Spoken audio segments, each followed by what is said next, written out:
Good evening, everyone. Myself Soumya Hegde. Today I am discussing about light and work energy MCQs. Okay. So previous class, this is Sanmarga classes. Myself Soumya Hegde. Okay.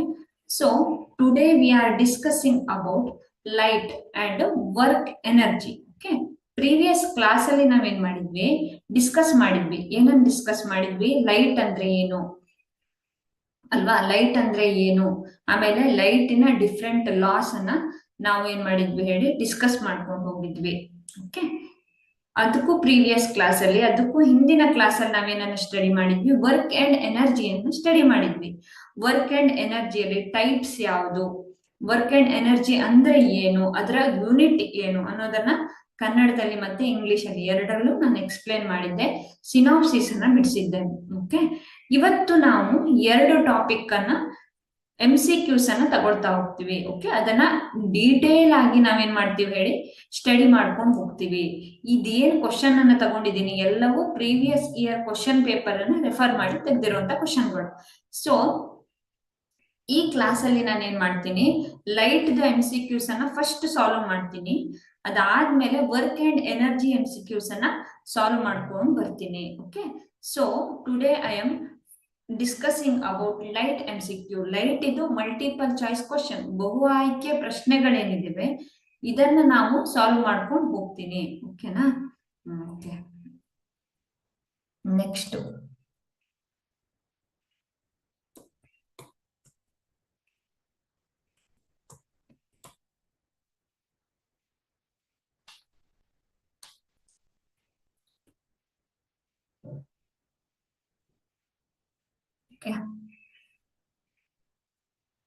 First question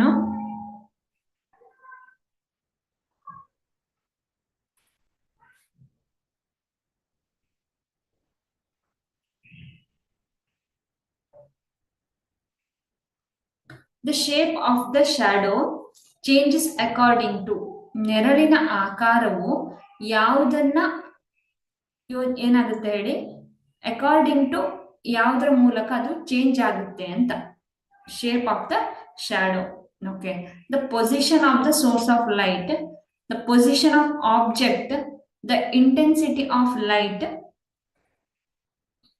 both A and B ಅಂತ ಇದೆ ಅಲ್ವಾ okay so shape of the shadow ನೆರಳಿನ ಆಕಾರ ಯಾವುದ್ರ ಮೇಲೆ depend ಆಗಿರುತ್ತೆ ಅಂತ ನಿಮ್ಗೆ ಈಗ ನಾನೇನ್ ಮಾಡಿದ್ದೀನಿ ಒಂದು ಚಿತ್ರಣವನ್ನ ಕೊಟ್ಟಿದ್ದೀನಿ ನೆರಳಿನ ಆಕಾರದ್ದು ಬೆಳಕಿನ ಮೂಲ ಸ್ಥಾನ ವಸ್ತುಗಳ ಸ್ಥಾನ ಬೆಳಕಿನ ತೀವ್ರತೆ ಎ ಮತ್ತು ಬಿ ಎರಡನ್ನು ಅವಲಂಬಿಸಿದೆ position of the source of light position of the object the intensity of light both A and B ಅಂತ ಇದೆ ಅಲ್ವಾ ನಿಮ್ಗೆ ಈ ಚಿತ್ರ ಕಾಣಿಸ್ತಿದೆಯಲ್ಲ ಈ ಚಿತ್ರದಲ್ಲಿ ನೋಡಿ ಟಾರ್ಚ್ ಲೈಟ್ ಅನ್ನ ಏನ್ ಮಾಡಿದಾನೆ ಹೇಳಿ ಈ ಒಂದು ಬಾಕ್ಸಿನ ಮೇಲ್ಭಾಗದಿಂದ ಬಿಟ್ಟಾಗ ನೆರಳು ಇಷ್ಟಿತ್ತು ಅದನ್ನೇ ನೀನು ಈ ಟಾರ್ಚ್ ಲೈಟ್ ಅನ್ನ ಏನ್ ಮಾಡಿದೀವಿ ಸೈಡ್ ಇಂದ ನಾನು ಬಿಟ್ಟಾಗ ಏನಿದೆ ನೆರಳು ಹೀಗೆ ಬಂದಿದೆ ಅಲ್ವಾ ಇದನ್ನ ಸ್ವಲ್ಪ ದೂರದಿಂದ ಬಿಟ್ಟಾಗ ನೆರಳು ಈ ತರ ಬಂದಿದೆ ಅದೇ ನಾನು ಬಾಕ್ಸ್ ಅನ್ನ ಒಂದ್ ಕಡೆ ಇಟ್ಕೊಂಡು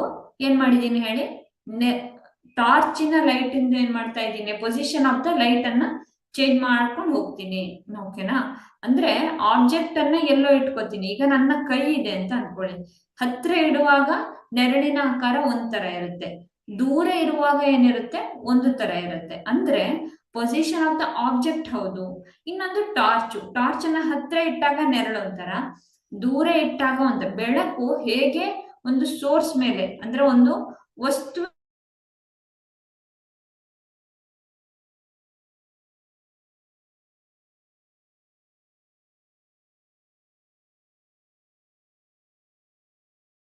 the position of the object ಬೆಳಕಿನ ಮೂಲ ಸ್ಥಾನ ಮತ್ತೆ ವಸ್ತುಗಳ ಸ್ಥಾನ ಈ ಎರಡನ್ನೂ ಏನ್ ಮಾಡುತ್ತೆ ಅವಲಂಬಿಸಿರುತ್ತೆ ಅಂದ್ರೆ ನನ್ನ ಆಪ್ಷನ್ ಏನಾಗಿರುತ್ತೆ ಹೇಳಿ ಡಿ ಆಗಿರುತ್ತೆ ಓಕೆನಾ ಅಂದ್ರೆ ಸ್ಟೂಡೆಂಟ್ಸ್ ಈಗ ಒಂದು ಸಿಂಪಲ್ ಥಿಂಗ್ ಅನ್ನ ಹೇಳ್ತೀನಿ ಈಗ ಒಂದು ಬಾಕ್ಸ್ ಅನ್ನ ಕನ್ಸಿಡರ್ ಮಾಡಿದ್ವಿ ಸಪೋಸ್ ನನ್ನ ಹ್ಯಾಂಡ್ ಅನ್ನ ಕನ್ಸಿಡರ್ ಮಾಡ್ತೀನಿ ನನ್ನ ಕೈಯನ್ನ ಕನ್ಸಿಡರ್ ಮಾಡ್ತೀನಿ ಅಂತ ಅನ್ಕೊಳ್ಳಿ ಈಗ ನಾನು ಒಂದು ಈಗ ಸನ್ ಲೈಟ್ ಇದೆ ಅಂತ ಅನ್ಕೊಳ್ಳಿ. ಈಗ ನಾನು ಹೋಗ್ತಿದ್ದೀನಿ, ಬೆಳಗ್ಗೆ ಬೀಳುವ ನೆರಳಿಗೋ ಮಧ್ಯಾಹ್ನ ಬೀಳುವ ನೆರಳಿಗೋ ಸಂಜೆ ಬೀಳುವ ನೆರಳಿಗೋ, ಅಂದ್ರೆ ಸೂರ್ಯನ ಕಿರಣ ನನ್ನ ಮೇಲೆ ಬಿದ್ದಾಗ ನನ್ನ ನೆರಳೇನು ಭೂಮಿಗೆ ಬೀಳುತ್ತಲ್ಲ, ಇದರಲ್ಲಿ ಬೆಳಗ್ಗೆ ಬೀಳುವ ಲೈಟ್ಗೂ ಬೆಳಗ್ಗೆ ನಮಗೆ ನೆರಳಿನ ಒಂದು ಆಕಾರಕ್ಕೂ ಮಧ್ಯಾಹ್ನಕ್ಕೆ, ಈಗ 12 ಗಂಟೆ ಅಂದ್ರೆ ನೆರಳೆ ಬೀಳೋದಿಲ್ಲ ನಮ್ಗೆ, ಅದೇ ಸಂಜೆನ ಆಕಾರಕ್ಕೂ ತುಂಬಾ ವ್ಯತ್ಯಾಸ ಇದೆ. ಅಂದ್ರೆ ಬೆಳಕು ಹೇಗೆ ಬೀಳುತ್ತದೆ ಅನ್ನೋದ್ರ ಮೇಲೂ ಇನ್ನೊಂದು ವಸ್ತುವಿನ ಸ್ಥಾನ,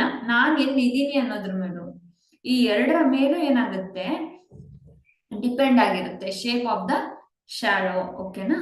ಸೊ ಇಲ್ಲಿಂದ ನೀವೇನ್ ಕಂಡ್ಕೊತೀರಾ ಅಂದ್ರೆ, ಯಾವ ಶೇಪ್ ಅಲ್ಲಿ, ಈಗ ಬೆಳಕಿಂದ ಒಂದು ಪ್ರತಿಫಲನದ ನಿಯಮ ಅಂತ ನೀವು ಹಿಂದಿನ ಕ್ಲಾಸ್ ಅಲ್ಲಿ ಸ್ಟಡಿ ಮಾಡಿದ್ರಿ ಅಲ್ವಾ, ಅದರ ಪ್ರಕಾರ ಏನು, ಪೊಸಿಷನ್ ಆಫ್ ದ ಲೈಟ್ ಮತ್ತೆ ರಿಫ್ರಾಕ್ಷನ್ ಏನಿರುತ್ತೆ ಹೇಳಿ, ಒಂದಕ್ಕೊಂದು ಇಂಟರ್ ರಿಲೇಟೆಡ್. ವಸ್ತು, ಯಾವ ವಸ್ತು ಇದೆ ಅನ್ನೋದು, ಪೊಸಿಷನ್ ಎಲ್ಲಿದೆ ಅನ್ನೋದ್ರ ಮೇಲೆ ಸಹ ಡಿಸೈಡ್ ಆಗಿರುತ್ತೆ.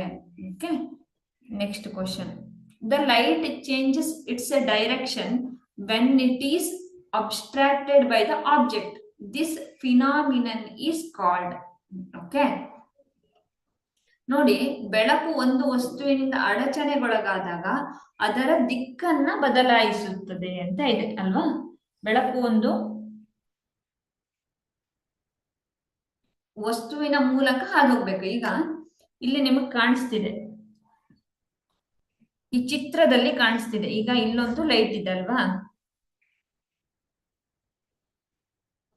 ಈಗ ಇಲ್ಲೊಂದು, ಇಲ್ಲಿ ರಿಫ್ರಾಕ್ಷನ್ ಅಲ್ಲ ರಿಫ್ಲೆಕ್ಷನ್, ಇದು ರಿಫ್ರಾಕ್ಷನ್ ಇದೆ. ರಿಫ್ಲೆಕ್ಷನ್ ಅಂದ್ರೆ ಏನು, ಒಂದು ವಸ್ತುವಿನ ಮೂಲಕ ಬೆಳಕು ಹಾದು ಹೋದಾಗ ಅದರ ದಿಕ್ಕನ್ನ ಬದಲಾಯಿಸುತ್ತೆ. ಈಗ ಸ್ಮೂತ್ ಸರ್ಫೇಸ್ ಇದ್ರೆ ಒಂಥರ, ರಫ್ ಸರ್ಫೇಸ್ ಇದ್ರೆ ಒಂಥರ ಅಲ್ವಾ, ನಾರ್ಮಲ್ ಸರ್ಫೇಸ್ ಇದ್ರೆ ಒಂಥರ. ಅಂದ್ರೆ ಬೆಳಕು ಒಂದು ವಸ್ತುವಿನಿಂದ ಅಡ್ಡಿ ಒಳಗಾದ್ರೆ, ಅಡಚಣೆ ಒಳಗಾದ್ರೆ ಅದರ ದಿಕ್ಕನ್ನ ಬದಲಾಯಿಸಿ ಇನ್ನೊಂದು ಕಡೆ ಹೋಗುತ್ತೆ. ಇದನ್ನ ಏನಂತ ಕರಿತೀನಿ ನಾನು, ರಿಫ್ಲೆಕ್ಷನ್ ಅಥವಾ ಪ್ರತಿಫಲನ ಅಂತ ಕರಿತೀನಿ. ಓಕೆ, ಇನ್ವರ್ಷನ್, ರಿವರ್ಷನ್ ಮತ್ತೆ ರಿಫ್ರಾಕ್ಷನ್, ಹೀಗೆ ವಿವಿಧ ಏನನ್ನ ಕೊಟ್ಟಿದ್ದಾರೆ ನಮಗೆ ಹೇಳಿ, ಆಪ್ಷನ್ಗಳನ್ನ ನೀವು ಕೊಟ್ಟಿದ್ದಾರೆ. ಅಂದ್ರೆ ಈಗ ಒಂದು ಲೈಟ್ ಇದೆ ಅಂತ ಅನ್ಕೊಳ್ಳಿ, ಅದು ಒಂದು ಸರ್ಫೇಸ್ ಮೇಲೆ, ಸ್ಮೂತ್ ಸರ್ಫೇಸ್ ಮೇಲೆ ಬಿದ್ದಿದೆ ಅಂತ ಅನ್ಕೊಳ್ಳಿ. ಸ್ಮೂತ್ ಸರ್ಫೇಸ್ ಮೇಲೆ ಅದು ಬಿದ್ರೆ ಅವಾಗ ಏನಾಗುತ್ತೆ ಅಂದ್ರೆ, ಆ ಲೈಟು ಎಷ್ಟು ಇನ್ಸಿಡೆಂಟ್ ರೇದು ಆಂಗಲ್ ಇದೆಯಲ್ಲ ಅಷ್ಟೇ ನನಗೆ ರಿಫ್ರಾಕ್ಟೆಡ್ ರೇದು ಆಂಗಲ್ ಬರುತ್ತೆ. ಹೇಗಿದೆಯೋ ಹಾಗೆ ಏನಾಗುತ್ತೆ ಹೇಳಿ, ಪ್ರತಿಫಲನ ಹೊಂದುತ್ತೆ. ಅದೇ ಒಂದು ರಫ್ ಸರ್ಫೇಸ್ ಇದ್ರೆ ಅಥವಾ ಮಿರರ್ ಇಲ್ಲದೆ ಇರುವಂತ ಸರ್ಫೇಸ್ ಇದ್ರೆ ಅದೇನಾಗುತ್ತೆ, ಡಿಫ್ಯೂಷನ್ ಆಗುತ್ತೆ, ಬೇರೆ ಬೇರೆ ಕಡೆ ಲೈಟ್ ಚೆದರಿ ಹೋಗುತ್ತೆ. ಇದನ್ನೇ ಏನಂತ ಕರಿತೀವಿ ನಾವು, ರಿಫ್ಲೆಕ್ಷನ್ ಅಂತ ಕರಿತೀವಿ. ಅಡಚಣೆಗೊಳಗಾದಾಗ ಅದರ ದಿಕ್ಕನ್ನ ಬದಲಾಯಿಸಿದ್ರೆ ಅದನ್ನ ಏನಂತ ಕರಿತೀವಿ ನಾವು, ರಿಫ್ಲೆಕ್ಷನ್ ಆಫ್ ಲೈಟ್ ಅಂತ ಕನ್ಸಿಡರ್ ಮಾಡ್ತೀವಿ. ಓಕೆನಾ? ಓಕೆ, ಮುಂದಿನ ಪ್ರಶ್ನೆಗೆ ಹೋಗ್ತೀನಿ ನಾನು.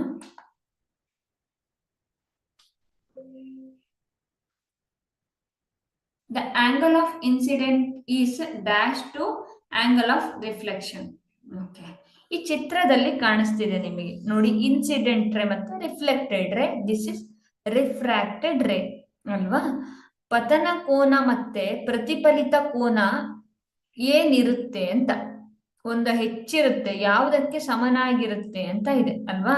ಒಂದು ಹೆಚ್ಚಿರುತ್ತೆ, ಕಡಿಮೆ ಇರುತ್ತೆ, ಸಮಾನ ಇರುತ್ತೆ, ಸಂಬಂಧ ನಾಟ್ ರಿಲೇಟೆಡ್ ಅಂತ ಇದೆ. ಇಲ್ಲಿ ನೋಡಿ, ಇಲ್ಲಿ ನಮ್ಮ ಹತ್ರ ಒಂದು ಇನ್ಸಿಡೆಂಟ್ ರೇ ಅಂತ ಇದೆ. ಓಕೆ, ನಾವು ಲಾ ಆಫ್ ರಿಫ್ರಾಕ್ಷನ್ ಅನ್ನು ಹಿಂದಿನ ತರಗತಿಯಲ್ಲಿ ಕಲ್ತಿದ್ವಿ. ಯಾವಾಗ ಒಂದು ವಸ್ತುವಿನ ಮೇಲೆ, ಒಂದು ಸ್ಮೂತ್ ಸರ್ಫೇಸ್ ಮೇಲೆ ಲೈಟ್ ಇನ್ಸಿಡೆಂಟ್ ಆಗುತ್ತೋ ಅದನ್ನ ಏನಂತ ಕರಿತೀವಿ ನಾವು, ಇನ್ಸಿಡೆಂಟ್ ರೇ ಅಂತ ಕನ್ಸಿಡರ್ ಮಾಡ್ತೀವಿ. ಇನ್ಸಿಡೆಂಟ್ ರೇ. ಓಕೆ ಓಕೆ, ಅದೇ ಒಂದು ವಸ್ತುವಿನ ಮೇಲೆ,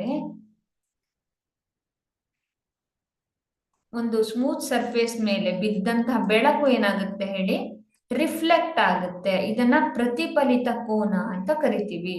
ಇದರ ಮಧ್ಯದಲ್ಲಿ ಒಂದು ಇಮ್ಯಾಜಿನರಿ ಲೈನ್ ಅನ್ನ ಎಳಿತೀವಿ ಅಂತ ಹಿಂದಿನ ತರಗತಿಯಲ್ಲಿ ನಾವು ಕಲ್ತಿದ್ವಿ ಅಲ್ವಾ.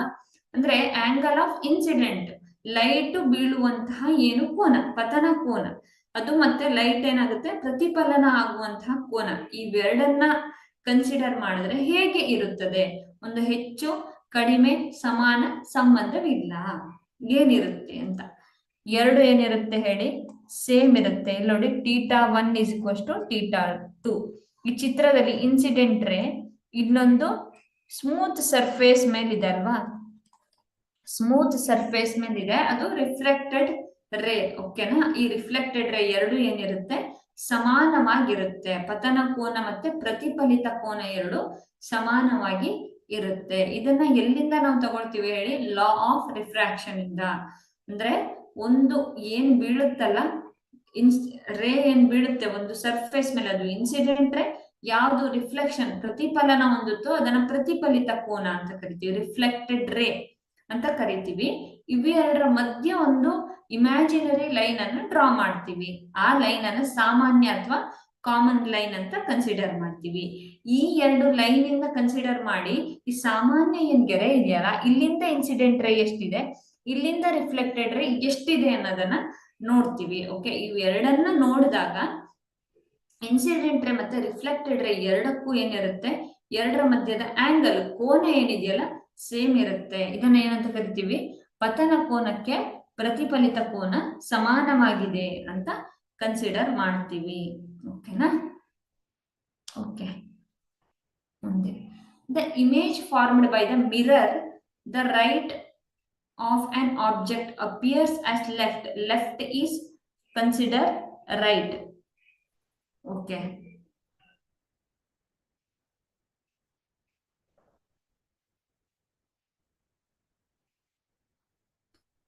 What is that? Okay, ಕನ್ನಡಿಯಿಂದ ರೂಪುಗೊಂಡಂತಹ ಏನು, ಓಕೆ, ಪ್ರತಿಬಿಂಬ ಏನಿದೆ, ಎಡಗಡೆ ಇರೋದು ಬಲಗಡೆ ಕಾಣಿಸುತ್ತೆ, ಬಲಗಡೆ ಇರೋದು ಎಡಗಡೆ ಕಾಣಿಸುತ್ತೆ. ಈ ಫಿನಾಮಿನನ್ಗೆ ಹೀಗೆ ಅಪಿಯರ್ ಆಗೋದಕ್ಕೆ ಏನಂತ ಕರಿತೀವಿ? Inversion, reflection, refraction, lateral inversion. ಒಂದು ವಿಲೋಮ, ಪ್ರತಿಫಲನ, ವಕ್ರೀಭವನ, ಪಾರ್ಶ್ವ ವಿಲೋಮ. ಇಷ್ಟನ್ನು ನಾವು ಇದಕ್ಕೆ ಕನ್ಸಿಡರ್ ಮಾಡ್ಕೊಂಡ್ವಿ. ಓಕೆನಾ? So the image formed by the mirror and the right of an object. Okay, ಈಗ ನಾನೊಂದು ಕನ್ನಡಿಯ ಎದುರುಗಡೆ ನಿಂತ್ಕೊಂಡಿದ್ದೀನಿ ಅಂತ ಅಂದ್ಕೊಳ್ಳಿ. ಕನ್ನಡಿಯ ಎದುರುಗಡೆ ನಾನು ನಿಂತ್ಕೊಂಡ್ರೆ ನನ್ನ ಇಮೇಜ್ ಹೇಗೆ ಬರುತ್ತೆ ಅಂತ ಇಲ್ಲಿ ನೀವು ಚಿತ್ರದಲ್ಲಿ ಕಾಣಿಸ್ಬೋದು ನಿಮಗೆ ಅಲ್ವಾ. ನಾನು ಇಮೇಜ್ 1 ಹೆಂಗಿದೆ ಇಲ್ಲಿ ನೋಡಿ, ಇದು ಆಬ್ಜೆಕ್ಟ್, ಇದು ಮಿರರ್ 1 ಅಲ್ವಾ. ಈ ಮಿರರ್ 1 ಇಂದ ಇಲ್ಲಿ ಇಮೇಜು ಹೀಗಿರುವಂತ ಇಮೇಜ್ 1, 2 ಇರೋದು ಏನಾಗಿ ಕಾಣಿಸುತ್ತೆ ಹೇಳಿ, 2, 1 ಆಗಿ ಕಾಣಿಸುತ್ತೆ. ಇಲ್ಲಿ ನಾನು ನೋಡ್ತಿದ್ದೀನಿ ಅಲ್ವಾ. ಸೊ ಇಲ್ಲಿಂದ ಹೆಂಗ್ ಕಾಣಿಸುತ್ತೆ ಹೇಳಿ, ಎಡಭಾಗ ಬಲಭಾಗದಲ್ಲಿರುವಂಗೆ, ಬಲಭಾಗ ಎಡಭಾಗದಲ್ಲಿರುವಂಗೆ ಕಾಣಿಸುತ್ತೆ. ಇದನ್ನ ಏನಂತ ಕರಿತೀವಿ ನಾವು? ಲ್ಯಾಟ್ರಲ್ ಇನ್ವರ್ಷನ್ ಅಥವಾ ಪಾರ್ಶ್ವ ವಿಲೋಮ ಅಂತ ಕರಿತೀವಿ. ಅಂದ್ರೆ ನಮಗೇನು ಪ್ರತಿಬಿಂಬ ಕಾಣಿಸ್ತಿದೆಯಲ್ಲ ಅದು ಮಿಥ್ಯ ಪ್ರತಿಬಿಂಬ ಅಂತ. ಹೇಗಿದೀನೋ ಹಂಗೆ ಕಾಣಿಸ್ಕೊಂಡ್ರೆ ಅದು ಸತ್ಯ ಪ್ರತಿಬಿಂಬ. ಹೇಗಿದೆಯೋ ಹಂಗೆ ಕಾಣಿಸ್ಕೊಳ್ತಾ ಇಲ್ಲ. ಕನ್ನಡಿಯಿಂದ ರೂಪುಗೊಂಡಂತ ಪ್ರತಿಬಿಂಬ ವಸ್ತುವಿನ ಎಡ ಮತ್ತು ಬಲಭಾಗಗಳಲ್ಲಿರುವಂತೆ ಕಾಣಿಸಿಕೊಳ್ಳುತ್ತದೆ. ಓಕೆ, ಹೀಗಾಗಿ ಈ ಪ್ರಕ್ರಿಯೆಯನ್ನ ನಾನೇನಂತ ಕರಿತೀನಿ? ಪಾರ್ಶ್ವ ವಿಲೋಮ ಕ್ರಿಯೆ ಅಂತ ಕರಿತೀನಿ. ಓಕೆನಾ? ನಿಮ್ಗೆ ಈ ಚಿತ್ರದಲ್ಲಿ ಕಾಣಿಸ್ತಿದೆ ನೋಡಿ, ಇಲ್ಲಿ ನಾನು ಈ ಏನು ಪಾರ್ಟ್ ಇದೆಯಲ್ಲ, ಈ ಪಾರ್ಟ್ ನಿಮಗೆ ಇಲ್ಲಿ ಕಾಣಿಸ್ತಿದೆ. ಏನು ಇಲ್ಲಿ ಎಡಗಡೆ ಇರೋದು ಇಲ್ಲಿ ನಿಮಗೆ ಬಲಗಡೆ ತೋರಿಸುತ್ತೆ, ಬಲಗಡೆ ಇರೋದು ನಿಮಗೆ ಎಡಗಡೆ ಕಾಣಿಸ್ತಿದೆ ಅಲ್ವಾ. ಸೊ ಈ ಚಿತ್ರವನ್ನ ನೀವು ಕನ್ಸಿಡರ್ ಮಾಡಿದ್ರೆ ನಾನು ಅದಕ್ಕೆ ಪಿಕ್ಚರ್ಸ್ ಅನ್ನ ಜಾಸ್ತಿ ಕೊಡ್ತಿದ್ದೀನಿ ಅಲ್ವಾ. ಯಾಕೆಂದ್ರೆ ನಿಮಗೆ ಕ್ಲಿಯರ್ ಆಗಿ ಅರ್ಥ ಆಗ್ಲಿ ಅಂತ. ಕ್ಲಿಯರ್ ಆಗಿ ಅರ್ಥ ಆಯ್ತು ಅಂದ್ರೆ, ಕಾನ್ಸೆಪ್ಟ್ ಅರ್ಥ ಆಯ್ತು ಅಂದ್ರೆ ಕ್ವಶನ್ ಅನ್ನ ಹೆಂಗೆ ಕೊಟ್ರು ನೀವು ಸಾಲ್ವ್ ಮಾಡ್ಬೋದಲ್ವಾ. So the image formed by the mirror and the right of an object appears as left ಅಲ್ವಾ. ಬಲಭಾಗದಲ್ಲಿರೋದು ಎಡಭಾಗಕ್ಕೆ ಕಾಣಿಸುತ್ತೆ, ಎಡಭಾಗದಲ್ಲಿ ನಾವೇನ್ ಅಂದ್ಕೊಂತೀವಿ ಹೇಳಿ. ಈಗ ನಾನು ಪಿಕ್ಚರ್ ಅನ್ನು ನೋಡಿದ್ರೆ ನಾನು ಈ ಸೈಡ್ ಎಡ ಮುಖವನ್ನ ಬಲಮುಖ ಅಂತ ಅಂದ್ಕೊಂಡಿರ್ತೀನಿ. ಹಂಗೆ ನನ್ಗೇನಾಗುತ್ತೆ, ಮಿಥ್ಯ ಪ್ರತಿಬಿಂಬ ತೋರಿಸ್ತಿರುತ್ತೆ. ನಾವು ಎಲ್ಲವನ್ನ ನಿನ್ನೆ ಸ್ಟಡಿ ಮಾಡಿದ್ವಿ ಅಲ್ವಾ. ಅಂದ್ರೆ ಲೈಟ್ ಅಂದ್ರೆ ಏನು, ಹ್ಯೂಮನ್ ಐ ಹೆಂಗ್ ನೋಡುತ್ತೆ, ಹ್ಯೂಮನ್ ಐಗೂ ಅನಿಮಲ್ ಐಗೂ ಏನ್ ಡಿಫರೆನ್ಸ್ ಇದೆ, ಲೈಟ್ ನ ಡಿಫ್ರೆಂಟ್ ಫಿನಾಮಿನನ್ ಗಳನ್ನ ಡಿಸ್ಕಸ್ ಮಾಡಿದ್ವಿ. ಲ್ಯಾಟ್ರಲ್ ಇನ್ವರ್ಷನ್, ವರ್ಚುವಲ್ ಇಮೇಜ್ ಇವೆಲ್ಲನ ಡಿಸ್ಕಸ್ ಮಾಡಿದ್ವಿ. ಮಿರರ್ ಅನ್ನ ಇಟ್ಟಾಗ ಏನಾಗುತ್ತೆ ಹೇಳಿ, ಒಂದು ಇನ್ನೊಂದಕ್ಕೆ ವಿರುದ್ಧವಾಗಿ ಕಾಣಿಸೋದನ್ನ ಪಾರ್ಶ್ವ ವಿಲೋಮ ಅಂತ ಕರಿತೀವಿ. ಅರ್ಥ ಆಯ್ತಾ? Next, the distance from an object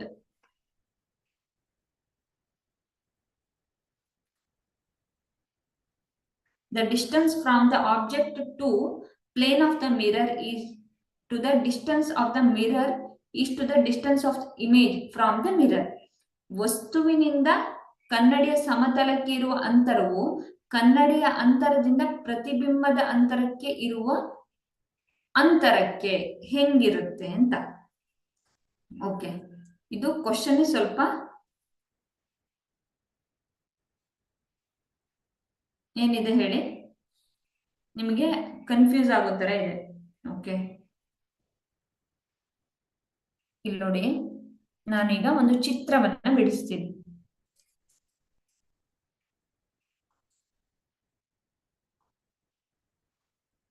ಇಲ್ಲಿ ನನಗೇನಿದೆ, ಒಂದು ಮಿರರ್ ಇದೆ. ಓಕೆ, ಇಲ್ಲಿ ನನ್ಗೊಂದು, ನಾನು ಇಲ್ಲಿ ನಿಂತ್ಕೊಂಡಿದ್ದೀನಿ. ಓಕೆ, ಇದು ನನ್ನ object. Okay, object to plane of mirror, ಮಿರರಿನ ಪ್ಲೇನಿಗೆ ಏನ್ ಡಿಸ್ಟೆನ್ಸ್ ಇದೆಯಲ್ಲ, ಇದು ಕನ್ನಡಿಯ ಅಂತರ. ಪ್ರತಿಬಿಂಬ ಯಾವಾಗ ಕಾಣಿಸ್ತಿದೆಯಲ್ಲ ಅದರ ಅಂತರ ಅಂತ. ಈಗ ನಾನು ಹತ್ರ ನಿತ್ರೆ ಹತ್ರ ಕಾಣಿಸ್ತೀನಿ, ದೂರ ನಿತ್ರೆ ದೂರ ಕಾಣಿಸ್ತೀನಿ. ಪ್ರತಿಬಿಂಬದ ಅಂತರಕ್ಕೆ ಇರುವ ಸಮಾನತೆ ಏನಿರುತ್ತೆ ಅಂತ. ಅಂದ್ರೆ ನಾನೀಗ ಯಾವ್ದೋ ಒಂದು ವಸ್ತು ಆಬ್ಜೆಕ್ಟ್ ಅನ್ನ ಹತ್ರ ತರ್ತಾ ಬರ್ತೀನಿ ಮಿರರ್ಗೆ. ಓಕೆ, ಇಲ್ಲ ನಾನು ದೂರ ತಗೊಂತಾ ಬರ್ತೀನಿ. ಪ್ರತಿಬಿಂಬದ ಅಂತರ ಇದೆಯಲ್ಲ ಅದಕ್ಕೆ ಮತ್ತೆ ಕನ್ನಡಿಯಿಂದ ವಸ್ತು ಇರೋ ಅಂತರಕ್ಕೆ ಏನಾದ್ರೂ ಸಂಬಂಧ ಇದೆಯಾ ಅಂತ ಕೇಳ್ತಿದ್ದಾರೆ. ಈಗ ನಾನು ಒಂದು ಬಾಕ್ಸ್ ಅನ್ನ ಕನ್ಸಿಡರ್ ಮಾಡಿ. ಬಾಕ್ಸ್ ಅನ್ನ ಹತ್ರ ತಂದು ಅಥವಾ ದೂರ ತಂದ್ರೆ ಪ್ರತಿಬಿಂಬದ ಅಂತರ ಅದೇ ದೂರದಲ್ಲಿ ಇರುತ್ತಾ ಅಂತ? ಇಲ್ವಲ್ಲ. ನಾನು ಹತ್ರ ತಂದು ದೂರ ತಂದ್ರೆ ಆಬ್ಜೆಕ್ಟಿನ ಸೈಜ್ ಮಾತ್ರ ಚೇಂಜ್ ಆಗುತ್ತೆ, ಬಿಟ್ರೆ ಡಿಸ್ಟೆನ್ಸ್ಗೆ ಅದಕ್ಕೆ ಏನಿರೋದಿಲ್ಲ ಹೇಳಿ, ಸಂಬಂಧ ಇರೋದಿಲ್ಲ ಅಂತ ಅಲ್ವಾ? ಸೊ ನನ್ನ ಆಯ್ಕೆ ಡಿ ಆಗಿರುತ್ತೆ.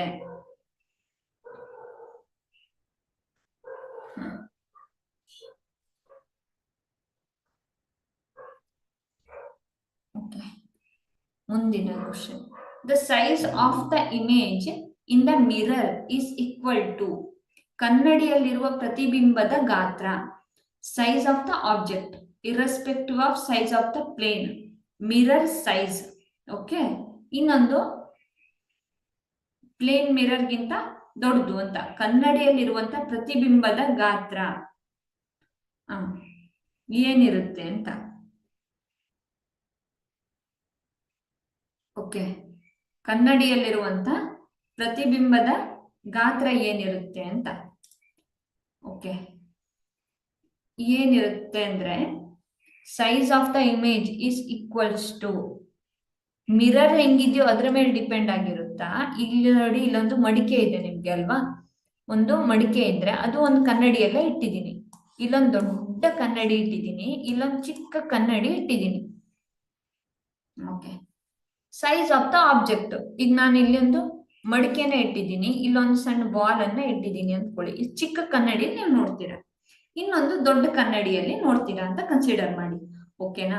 So size of the object, ಪ್ರತಿಬಿಂಬದ ಗಾತ್ರ ಆಬ್ಜೆಕ್ಟಿನ ಮೇಲೆ ಡಿಪೆಂಡ್ ಆಗಿರುತ್ತಾ? ಹೌದು. Irrespective of size of plane mirror, ಸಮತಲದಲ್ಲಿ ಕನ್ನಡಿಯ ಒಂದು ಗಾತ್ರದ ಮೇಲೆ ಡಿಪೆಂಡ್. ದೊಡ್ಡ ಕನ್ನಡಿ ಇದ್ರೆ ದೊಡ್ಡ ಪಿಕ್ಚರ್ ಬಂದು, ಸಣ್ಣ ಕನ್ನಡಿ ಇದ್ರೆ ಸಣ್ಣ ಪಿಕ್ಚರ್ ಬರುತ್ತಾ? ಇಲ್ಲ. ಪ್ರತಿಬಿಂಬ ಏನಿದೆಯಲ್ಲ, ಮಿರರ್ ಇಮೇಜ್ ಏನಿದೆಯಲ್ಲ, ಅದು ನೀವು ಸೈಜ್ ಆಫ್ ದ ಏನು ಆಬ್ಜೆಕ್ಟ್ ಅದರ ಮೇಲೆ ಡಿಪೆಂಡ್ ಆಗಿರುತ್ತೆ. ಓಕೆನಾ? ಇನ್ನೊಂದು ಮಿರರ್ ಸೈಜ್ ಮೇಲೆ ಆಗಿದೆಯಾ? ಇಲ್ಲ. ಪ್ಲೇನ್ ಮಿರರ್ ಲಾರ್ಜ್ ಇದ್ರೆ ಆಗುತ್ತಾ? ಇಲ್ಲ. Okay, so irrespective of size of the plane, ಕನ್ನಡಿಯ ಸಮತಲದ ಗಾತ್ರ ಏನಿದೆಯಲ್ಲ ಅದ್ರ ಲೆಕ್ಕಕ್ಕಿಲ್ಲ. ಸೈಜ್ ಆಫ್ ದ ಆಬ್ಜೆಕ್ಟ್ ಇದೆಯಾ? ಹೌದು, ಸೈಜ್ ಆಫ್ ದ ಆಬ್ಜೆಕ್ಟ್ ಮೇಲೆ ಡಿಪೆಂಡ್ ಆಗಿರುತ್ತೆ. ಇಮೇಜ್ ಏನಿರುತ್ತಲ್ಲ ಅದು ಫಾರ್ಮೇಶನ್ ಆಗೋದು ನಮ್ಮ ಆಬ್ಜೆಕ್ಟ್ ಎಷ್ಟಿದೆ ಅನ್ನೋದ್ರ ಮೇಲೆ ಮಾತ್ರ ಮಿರರ್ ಅಲ್ಲಿ ಇಮೇಜ್ ಆಗೋದು. ನಾವು ದೊಡ್ಡ ವಸ್ತುವನ್ನು ಇಟ್ಕೊಂಡ್ರೆ ದೊಡ್ಡ ಇಮೇಜ್ ಬರುತ್ತೆ, ಚಿಕ್ಕ ವಸ್ತುವನ್ನು ಇಟ್ಕೊಂಡ್ರೆ ಚಿಕ್ಕ ಇಮೇಜ್ ಬರುತ್ತೆ. ಈ ಚಿತ್ರದಲ್ಲಿ ನೀವು ಕಾಣಿಸ್ತಿದ್ದೀರಾ, ಮಡಿಕೆ ಒಂದು ಕನ್ನಡಿಲಿ ಇಟ್ಟಾಗ ಅದೇ ಸೇಮ್ ಮಡಿಕೆ ಏನ್ ಗಾತ್ರ ಇದೆಯಲ್ಲ ಅದೇ ಏನು ಸೇಮ್ ಇರುತ್ತೆ, irrespective of size of the plane. ಮಿರರಿನ ಏನು ಸೈಜ್ ಇದೆಯಲ್ಲ ಅದ್ರ ಮೇಲೆ ಡಿಪೆಂಡ್ ಆಗಿರೋದಿಲ್ಲ. ಓಕೆ ಓಕೆ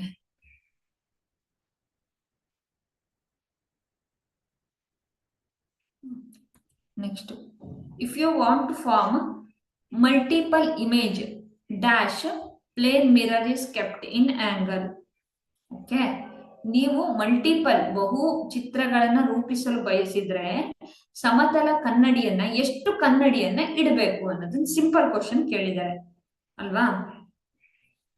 ಹಿಂದಿನ ತರಗತಿಯಲ್ಲಿ ನಾವು ಮಲ್ಟಿಪಲ್ ರಿಫ್ಲೆಕ್ಷನ್ ಅಂತ ಒಂದು ಕಾನ್ಸೆಪ್ಟ್ ಅನ್ನ ಕಲ್ತಿದ್ವಿ ಅಲ್ವಾ. ಸೊ ಮಲ್ಟಿಪಲ್ ರಿಫ್ಲೆಕ್ಷನ್ ಅಂದ್ರೆ ಏನ್ ಹೇಳಿ, ಒಂದು ಕನ್ನಡಿ ಇದೆ, ಅದಕ್ಕೆ ಲಂಬವಾಗಿ ಓರೆಯಾಗಿ ಇನ್ನೊಂದು ಕನ್ನಡಿಯನ್ನ ಇಟ್ಟಿರ್ತೀರ. ಈ ಮಧ್ಯದಲ್ಲಿ ಏನು ಇಮೇಜ್ ಅನ್ನ ಆಬ್ಜೆಕ್ಟ್ ಅನ್ನ ಇಟ್ರೆ ನಿಮ್ಗೆ ಏನಾಗುತ್ತೆ ಹೇಳಿ, ಇಲ್ಲೊಂದು ಇಲ್ಲೊಂದು ಹಿಂದ್ಗಡೆ ಒಂದು, ಹೀಗೆ ಮಲ್ಟಿಪಲ್ ಚಿತ್ರಗಳು ಬರುತ್ತೆ. ಅಂದ್ರೆ if you want to form a multiple image, plane mirrors is kept in an angle. Okay, ಎಷ್ಟು ಕನ್ನಡಿಯನ್ನ ಇಡಬೇಕು ನಾನು ಅಂತ. ಈಗ ನೀವು ದೊಡ್ಡ ದೊಡ್ಡ ಶಾಪ್ ಗಳಿಗೆ ಹೋಗಿ ಅಥವಾ ನೀವು ಒಂದು ಮಾಲ್ ಹೋಗಿ, ನಮ್ಗೆ ತುಂಬಾ ವಸ್ತುಗಳು ಇದ್ದಂಗೆ ಅನ್ಸುತ್ತೆ. ನೋಡಕ್ ಇರೋ ವಸ್ತುಗಳು ಎರಡೇ ಆದ್ರೂ ತುಂಬಾ ಅನ್ಸೋದು ಹೆಂಗೆ ಅಂದ್ರೆ, ಈಗೊಂದು ನೀವೊಂದು ಸೌಂದರ್ಯ ವರ್ಧಕಗಳ ಅಂಗಡಿಗೆ ಹೋಗಿ ಜಾಸ್ತಿ ನಮ್ಗೆ ಏನ್ ಇಟ್ಟಿರ್ತಾರೆ ಹೇಳಿ, ಮಿರರ್ಸ್ ಅನ್ನ ಇಟ್ಟಿರ್ತಾರೆ. ಹೇಗೆ ಇಟ್ಟಿರೋದ್ರಿಂದ ಅದು ನಮಗೆ ಹಂಗ್ ಕಾಣಿಸ್ತಿದೆ ಅಂತ ಕ್ವಶನ್ ಕೇಳ್ತಿರೋದು. ಹೆಂಗೆ ಅಂದ್ರೆ ಒಂದಕ್ಕೊಂದನ್ನ ನೀವು ಓರೆಯಾಗಿ ಹಿಂಗಿಟ್ಟಿರ್ತೀರ, ಒಂದಕ್ಕೊಂದು ಕೆಪ್ಟೆನ್ 90 ಡಿಗ್ರಿ ಆಂಗಲ್ ಅಲ್ಲಿ ಹಿಂಗಿಟ್ಟಿರ್ತೀರ. ಹಂಗಿಟ್ಟಿರೋದಕ್ಕೆ, ಸಮತಲ ಕೋನಗಳಲ್ಲಿ ಇಟ್ಟಿರೋದಕ್ಕೆ ಏನಾಗುತ್ತೆ ಹೇಳಿ, ಆಬ್ಜೆಕ್ಟ್ ಗಳು ನಿಮ್ಗೆ ಮಲ್ಟಿಪಲ್ ಆಗಿ ಕಾಣಿಸುತ್ತೆ. ಓಕೆನಾ. ಸೊ ಇದರ ಆಪ್ಷನ್ ಏನ್ ಹೇಳಿ, 2 ಆಗಿರುತ್ತೆ. Okay, next, the number of images increases when we dash the angle between the mirrors. ಎರಡು ಕನ್ನಡಿಗಳ ನಡುವಿನ ಕೋನವನ್ನ ಡ್ಯಾಶ್ ಹೆಚ್ಚಿಸಿದಾಗ ಅಥವಾ ಕಡಿಮೆ ಮಾಡಿದಾಗ ಏನಾಗುತ್ತೆ ಅಂತ. Number of images increases when the angle between two mirrors. Okay, ನೋಡಿಲಿ, ಈ ಎರಡು ಮಿರರ್ ಗಳನ್ನ ನಾನು ಏನ್ ಮಾಡಿದೀನಿ, ಓರೆಯಾಗಿ ಒಂದಕ್ಕೊಂದನ್ನ ಇಟ್ಟಿದ್ದೀನಲ್ವಾ. ಸೊ ಓರೆಯಾಗಿ ನಾನು ಒಂದಕ್ಕೊಂದನ್ನ ಇಟ್ಟಾಗ ಏನಾಗುತ್ತೆ ಅಂದ್ರೆ, ಈ ಎರಡು ಕನ್ನಡಿಗಳ ನಡುವಿನ ಕೋನವನ್ನ ಹೆಚ್ಚಿಸ್ತಾ ಬರ್ತೀನಿ, ಇದನ್ನ ಅಗಲ ಮಾಡ್ತಾ ಬರ್ತೀನಿ ಅನ್ಕೊಳ್ಳಿ. ಇದನ್ನ ಈ ಡೈರೆಕ್ಷನ್, ಇದನ್ನ ಈ ಡೈರೆಕ್ಷನ್ ಅಲ್ಲಿ ತಗೊಳ್ತಾ ಬಂದ್ರೆ ಏನಾಗುತ್ತೆ, ಆ ಏನು ಬಾಟಲ್ ಇದೆಯಲ್ಲ ಅದರ ನಂಬರ್ ಆಫ್ ಇಮೇಜ್ ಏನಾಗುತ್ತೆ, ರೆಡ್ಯೂಸ್ ಆಗ್ತಾ ಬರುತ್ತೆ. ಯಾವಾಗ ಹತ್ರ ಹತ್ರ ತರ್ತೀನಲ್ಲ ಅವಾಗ ಏನಾಗುತ್ತೆ, ಮಲ್ಟಿಪಲ್ ಇಮೇಜ್ ಫಾರ್ಮೇಶನ್ ಆಗುತ್ತೆ. ಅಂದ್ರೆ ಈ ಎರಡು ಕನ್ನಡಿಗಳ ನಡುವಿನ ಕೋನವನ್ನ ಹೆಚ್ಚಿಸಿದಾಗ, ಕೋನವನ್ನ ಅಂದ್ರೆ ಇದೇನಾಗ್ತೇಳಿ, ದೂರ ದೂರ ತಗೊಂಡು ಹೋಗ್ತಾ ಇದ್ದೀನಿ ಅಂದ್ರೆ ನಾನು, ಅವಾಗ ಏನಾಗುತ್ತೆ, ನನಗೆ ಹೆಚ್ಚು ಹೆಚ್ಚು ಸಂಖ್ಯೆಯ ಇಮೇಜು ಕಾಣಸಿಗುತ್ತೆ. ಓಕೆನಾ.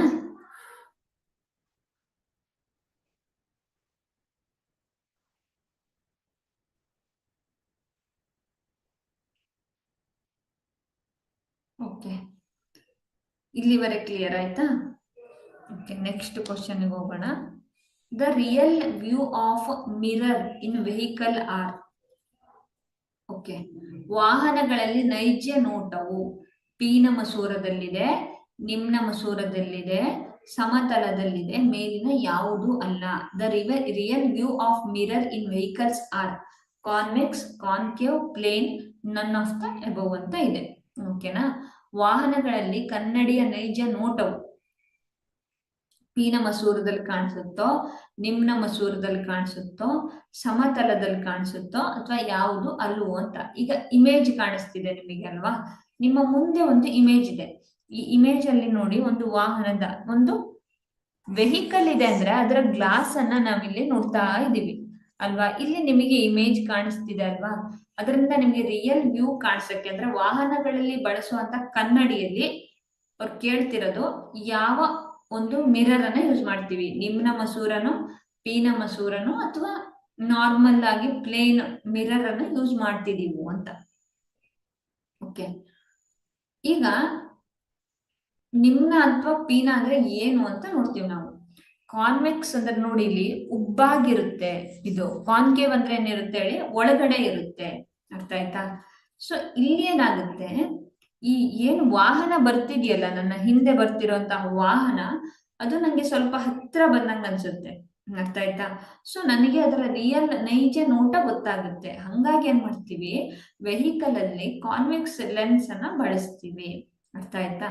ಇದು ನಿಮಗೆ ವೆರಿ ವೆರಿ ಇಂಪಾರ್ಟೆಂಟ್ ಕ್ವಶನ್. ಅಂದ್ರೆ ಯಾವತ್ತೂ ಅಷ್ಟೇ ಯಾವುದೇ ಕಾಂಪಿಟೇಟಿವ್ ಎಕ್ಸಾಮ್ಸ್ ಅಲ್ಲಿ ಅಪ್ಲಿಕೇಶನ್ ಪಾರ್ಟ್ ಏನಿದೆಯಲ್ಲ ಅದು ತುಂಬಾ ಇಂಪಾರ್ಟೆಂಟ್. ಅಪ್ಲಿಕೇಶನ್ ಪಾರ್ಟ್ ಅನ್ನೇ ಜಾಸ್ತಿ ಕೇಳೋದು. ಅರ್ಥ ಆಯ್ತಾ? ಆ real view of the mirror in the vehicle ಅಲ್ಲಿ ಕಾನ್ವೆಕ್ಸ್ ಲೆನ್ಸ್ ಅನ್ನ ಬಳಸ್ತೀವಿ. ಓಕೆ, ಹಂಗೆ ಈಗ ನಾವು ಆಂಬುಲೆನ್ಸ್ ಅಲ್ಲಿ ಯಾವ್ದನ್ನ ಬಳಸ್ತೀವಿ, ಅಥವಾ ಡೆಂಟಿಸ್ಟ್ ಯಾವ್ದನ್ನ ಬಳಸ್ತಾರೆ, ಅಥವಾ ಮೆಡಿಕಲ್ ಇನ್ಸ್ಟ್ರೂಮೆಂಟ್ಗಳು ಯಾವುದು, ಅಥವಾ ಟೆಲಿಸ್ಕೋಪ್ ಅಲ್ಲಿ ಏನನ್ನ ಬಳಸ್ತಾರೆ, ಈ ತರ ಡಿಫ್ರೆಂಟ್ ಆಸ್ಪೆಕ್ಟ್ ಅನ್ನ ನೀವೇನ್ ಮಾಡ್ತೀರಾ ಹೇಳಿ, ಕಲಿತಾ ಬರ್ತೀರಾ. ಇವೆಲ್ಲ ನಿಮ್ಮ ಡೈಲಿ ಲೈಫ್ ಅಲ್ಲಿ ಇರುವಂತದ್ದೇ, ಆದ್ರೆ ಅದನ್ನ ನೀವು ಅಬ್ಸರ್ವ್ ಮಾಡಿರಲ್ಲ ಅಷ್ಟೇ. ವಾಹನಗಳಲ್ಲಿ ಯಾವ್ದನ್ನ ಬಳಸ್ತೀವಿ ನಾವು, ಕಾನ್ವೆಕ್ಸ್ ಲೆನ್ಸ್ ಅನ್ನ ಬಳಸ್ತೀವಿ. The mirror used by the dentist, ದಂತ ವೈದ್ಯರು ಬಳಸುವಂತಹ ಕನ್ನಡಿ ಯಾವುದು, ಕಾನ್ವೆಕ್ಸ್, ಕಾನ್ಕೇವ್ ಆರ್ ಏನನ್ನ ಬಳಸ್ತಾರೆ ಅಂತ, ಸಮತಲ ಅಥವಾ ಯಾವುದು ಅಲ್ಲ. The mirror used by the dentist ಅಲ್ವಾ, ಕಾನ್ವೆಕ್ಸೋ, ಕಾನ್ಕೇವೋ, ಪ್ಲೇನೋ, ನನ್ ಆಫ್ ದ ಎಬೋವೋ. ಓಕೆ, ನೋಡಿ ಈ ಹಿಂದಿನ ಒಂದು ಏನು ಕ್ವಶನ್ ಇದೆಯಲ್ಲ, ಇಲ್ಲಿ ಯಾವ್ದನ್ನ ನಾವು ತಗೊಂಡಿದ್ವಿ ಹೇಳಿ, ಕಾನ್ವೆಕ್ಸ್ ಲೆನ್ಸ್, ಪೀನ ಮಸೂರ ಅಂದ್ರೆ ಉಬ್ಬಾಗಿರುತ್ತೆ ಮೇಲ್ಗಡೆ. ಈ ಇಮೇಜ್ ಅನ್ನ ನೋಡಿ. ಯೂಶ್ವಲಿ ನಾವು ಡೆಂಟಿಸ್ಟ್ ಹತ್ರ ಹೋದಾಗ ಅವರೊಂದು ಈ ತರ ಒಂದು ರಾಡ್ಗೆ ಒಂದು ಈ ತರ ಕನ್ನಡಿ ಇರೋದನ್ನ ಬಳಸ್ತಾರೆ ನೋಡಕ್ಕೆ. ಯಾಕೆ ಬಳಸ್ತಾರೆ?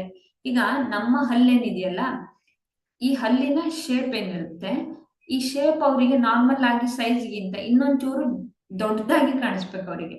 ನೋಡಿ ಇಲ್ಲಿ ತಗ್ಗಿದೆ, ಇದು ಮಸೂರದಲ್ಲಿ ಇದೇನ್ ಕನ್ನಡಿ ಇದೆಯಲ್ಲ ಇದು ತಗ್ಗಾದ ಕನ್ನಡಿ.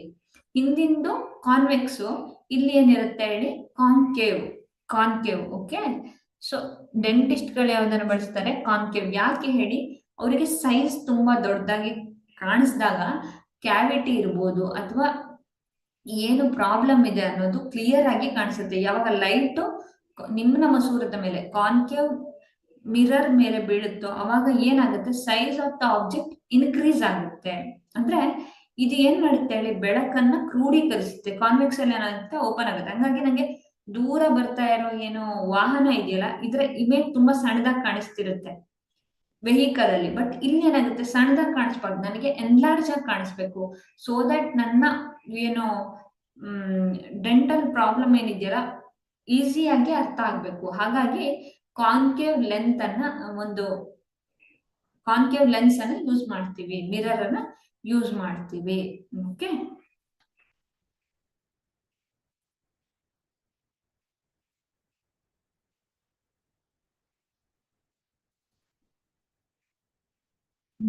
The image that can be obtained on the screen is called. ನೋಡಿ, ಪರದೆಯ ಮೇಲೆ ಪಡೆಯಬಹುದಾದಂತಹ ಚಿತ್ರವನ್ನ real image, virtual image, original image, plane image ಅಂತ. ನೈಜ ಚಿತ್ರ, ವರ್ಚುವಲ್ ಚಿತ್ರ, ಮೂಲ ಚಿತ್ರ, ಸರಳ ಚಿತ್ರ. ಪರದೆ ಮೇಲೆ ಅಂದ್ರೆ ಈಗ ನಾನು ಒಂದು ಬೆಳಕನ್ನ ಹಾಯಿಸ್ತೀನಿ ಅಂತ ಅನ್ಕೊಳ್ಳಿ. ಈಗ ಯೂಶುವಲಿ ಮೊದಲೆಲ್ಲ ಏನಿರುತ್ತಿತ್ತು, ಈಗ ಸ್ಕ್ರೀನಿಂಗ್ ಅಂತ ಹೇಳ್ತೀವಿ. ಒಂದು ಬೆಳಕಿನ ಕಿರಣ ಬರುತ್ತೆ, ರೋಲ್ ತಿರುಗ್ತಿತ್ತಲ್ಲ ಮೊದಲೆಲ್ಲ ಪಿಕ್ಚರ್ ಅನ್ನ, ನೀವು ಸಿನಿಮ್ಯಾಟೋಗ್ರಫಿಯನ್ನ ಕನ್ಸಿಡರ್ ಮಾಡಿದ್ರೆ ಏನ್ ಇಮೇಜ್ ಬರ್ತಿತ್ತು. ಈಗ ನನಗೆ ರೈಟ್ ಇರೋದು ಲೆಫ್ಟ್ಗೆ, ಲೆಫ್ಟ್ ಇರೋದು ರೈಟ್ಗೆ. ಯೂಶುವಲಿ ನಾನು ಮಿರರ್ ಅನ್ನ ಕನ್ಸಿಡರ್ ಮಾಡ್ತೀನಿ. ಬಟ್ ನೈಜ ಚಿತ್ರದಲ್ಲಿ ಏನಿರುತ್ತೆ ಅಲ್ವಾ, ನಾನು ಯಾವ ಸ್ಕ್ರೀನ್ ಅನ್ನ ತಗೊಂಡಿದ್ದೀನಿ, ಓಕೆ, ನಾನು ಈಗ ಒಂದು ದೊಡ್ಡದೊಂದು ಪರ್ದೆ ಇರುತ್ತೆ, ಆ ಪರ್ದೆ ಮೇಲೆ ಲೈಟ್ ಮೂವ್ ಆಗುತ್ತೆ, ಹಂಗೆ ರೀಲ್ಸ್ ಹೋಗುತ್ತೆ. ಅವಾಗ ನನಗೆ ಯಾವ ತರದ ಇಮೇಜ್ ಸಿಗುತ್ತೆ, ವರ್ಚುವಲ್ ಸಿಗುತ್ತಾ, ಒರಿಜಿನಲ್ ಸಿಗುತ್ತಾ, ಪ್ಲೇನ್ ಸಿಗುತ್ತಾ, ರಿಯಲ್ ಸಿಗುತ್ತಾ ಅಂತ. ಓಕೆ, ನನಗೇನ್ ಸಿಗುತ್ತೆ, ರಿಯಲ್ ಇಮೇಜ್ ಸಿಗುತ್ತೆ. ಓಕೆನಾ, ರಿಯಲ್ ಇಮೇಜ್ ಸಿಗುತ್ತೆ. ಓಕೆ,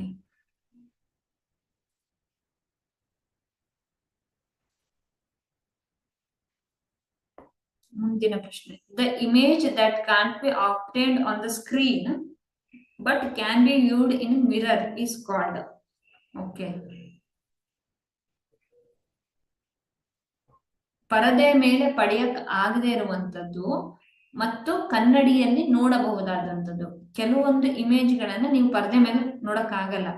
ಈಗ ಸಿಂಪಲ್ ಥಿಂಗ್, ಈಗ ನನಗೇನೋ ಒಂದು ವಸ್ತುವನ್ನ, ಒಂದು ಬಾಕ್ಸ್ ಅನ್ನ ತಗೊಂಡೆ ಅಂದ್ಕೊಡಿ, ಪರದೆ ಮೇಲೆ ಹೋದ್ರೆ ನಂಗೆ ಅದ್ರದ್ದು ಏನ್ ಕಾಣಿಸುತ್ತೆ ಹೇಳಿ? ಅದ್ರ ಶ್ಯಾಡೋ ಕಾಣಿಸ್ತಿರುತ್ತೆ. ಅದ್ರ ನಿಜವಾದ ಚಿತ್ರ ನಂಗೆ ಯಾವ್ದ್ರಲ್ಲಿ ಕಾಣಿಸ್ಬೇಕು ಹೇಳಿ? ಮಿರರ್ ಅಲ್ಲಿ ಮಾತ್ರ ಕಾಣಿಸುತ್ತೆ. ಅವಾಗ ಏನಿರುತ್ತೆ, ಆ ಇಮೇಜ್ ಅನ್ನ ಏನಂತ ಕರಿತೀವಿ ಅಂತ, ನೈಜ ಚಿತ್ರನೋ, ವರ್ಚುವಲ್ ಚಿತ್ರನೋ, ಮೂಲ ಚಿತ್ರನೋ, ಅಥವಾ ಸರಳ ಚಿತ್ರನೋ ಅಂತ. ಓಕೆ, ಸೊ ಇಲ್ಲಿ ಏನಂತ ಇರುತ್ತೆ ಹೇಳಿ? Virtual image. B, my option is B. Okay,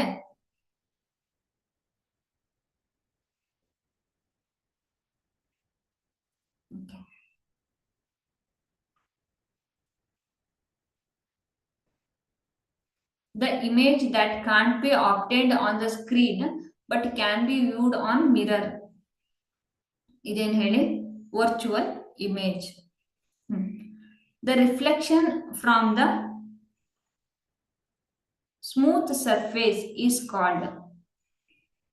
Okay,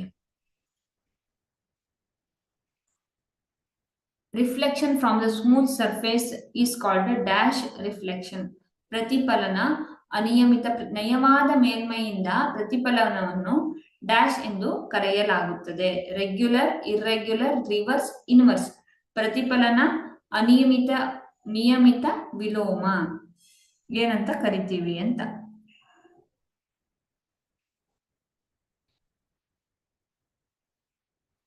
okay, ಇಲ್ಲಿ ನಿಮಗೆ ಚಿತ್ರ ಕಾಣಿಸ್ತಿದೆ. ಒಂದು ಇನ್ಸಿಡೆಂಟ್ ರೇ, ಇನ್ನೊಂದು ರಿಫ್ಲೆಕ್ಟೆಡ್ ರೇ. ನೋಡಿ, ರಫ್ ಸರ್ಫೇಸ್ ಅಲ್ಲಿ ಹೇಗೋ ಏನಾಗಿದೆ ಹೇಳಿ? ರಿಫ್ಲೆಕ್ಷನ್ ಹೋಗ್ತಿದೆ ಅಲ್ವಾ? ಸೊ ಇಲ್ಲಿ ಏನಾಗುತ್ತೆ, ಸ್ಮೂತ್ ಸರ್ಫೇಸ್ ಮೇಲೆ ಏನಾಗುತ್ತೆ ಹೇಳಿ? ಏನು ರಿಫ್ಲೆಕ್ಷನ್ ಆಗ್ತಿದೆ ಅದು ರೆಗ್ಯುಲರ್ ಆಗ್ತಿದೆ, ಪ್ರತಿಫಲನ ಆಗ್ತಿದೆ. ಅಂದ್ರೆ ರಿಫ್ಲೆಕ್ಷನ್, ರೆಗ್ಯುಲರ್ ರಿಫ್ಲೆಕ್ಷನ್. ಓಕೆನಾ? ಅಂದ್ರೆ ಏನಾಗ್ತಿದೆ, ಎಲ್ಲೆಲ್ಲೋ ಹೋಗ್ತಿಲ್ಲ. ಇನ್ಸಿಡೆಂಟ್ ರೇ ಮತ್ತೆ ರಿಫ್ಲೆಕ್ಟೆಡ್ ರೇ ಏನಿರುತ್ತೆ, ಇವೆರಡು ಸೇಮ್ ಇರುತ್ತೆ ಅಂತ. Okay, the reflection from rough surface is called ಅಂತ ಇದೆ ಅಲ್ವಾ? ರಫ್ ಸರ್ಫೇಸ್ ಅಲ್ಲಿ ಇರುವಂತಹ ಏನು ರಿಫ್ಲೆಕ್ಷನ್ ಅನ್ನು ಏನಂತ ಕರಿತೀವಿ? ನೋಡಿ, ಇಲ್ಲಿ ಲೈಟು ಒಂದು ವಸ್ತುವಿನ ಮೇಲೆ ಬೀಳ್ತಿದೆ. ಇಲ್ಲಿ ಡಿಫ್ಯೂಸ್ ರಿಫ್ಲೆಕ್ಷನ್ ಅಂತ ನಾವೊಂದು ಕನ್ಸಿಡರ್ ಮಾಡಿದ್ವಿ. Irregular, regular, reverse, inverse. ಪ್ರತಿಫಲನ, ಅನಿಯಮಿತ, ನಿಯಮಿತ, ವಿಲೋಮ. ಓಕೆನಾ? ಸೊ ಇಲ್ಲಿ ನೋಡಿ, ಡಿಫ್ಯೂಸ್ ಆಗಿದೆ ಅಂದ್ರೆ ಏನಾಗಿದೆ ಹೇಳಿ? ರೆಗ್ಯುಲರ್ ಏನು ರಿಫ್ಲೆಕ್ಷನ್ ಇದೆಯಲ್ಲ, ಆ ರಿಫ್ಲೆಕ್ಷನ್ ಕಾಣಬರೋದಿಲ್ಲ. ಈ ಪ್ರತಿಫಲನ ಏನಿರುತ್ತೆ, ಇದು ಇರ್ರೆಗ್ಯುಲರ್ ಇರುತ್ತೆ, ಅನಿಯಮಿತ ಇರುತ್ತೆ. ಒರಟಾದ ಮೇಲ್ಮೈ ಮೇಲೆ ಉಂಟಾಗುವ ಪ್ರತಿಫಲನವನ್ನ ಅನಿಯಮಿತ ಪ್ರತಿಫಲನ ಅಂತ ಕರಿತೀವಿ. ಅಂದ್ರೆ ರೆಗ್ಯುಲರ್ ಆಗದೇ ಇಲ್ಲ. ಬೆಳಕೇನು ಬರುತ್ತಲ್ಲ, ಅದು ಡಿಫ್ಯೂಸ್ ಆಗುತ್ತೆ, ಬೇರೆ ಬೇರೆ ಕಡೆ ಚದುರುತ್ತೆ ಅಂತ. ಆತರ ರಿಫ್ಲೆಕ್ಷನ್ ಗಳನ್ನ ಹೊಂದುತ್ತೆ. Okay,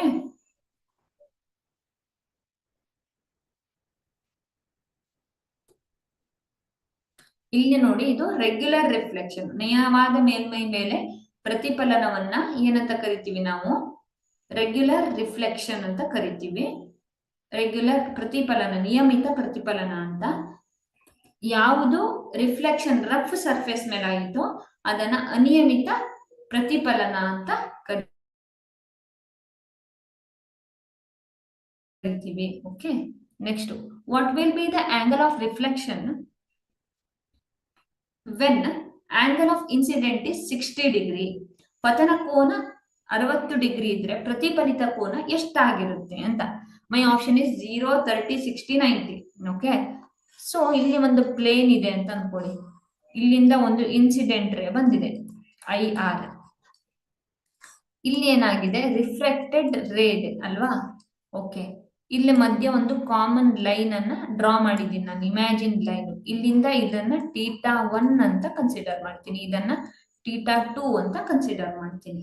okay, what will be the angle of reflection when angle of incidence is 60 degree?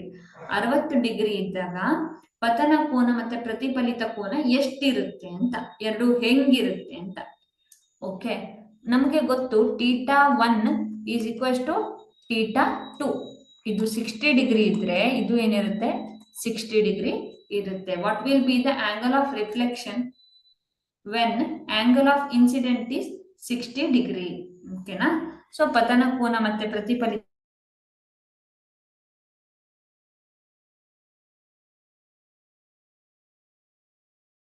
ಕೋನ ಏನಿರುತ್ತೆ, army people can see their enemies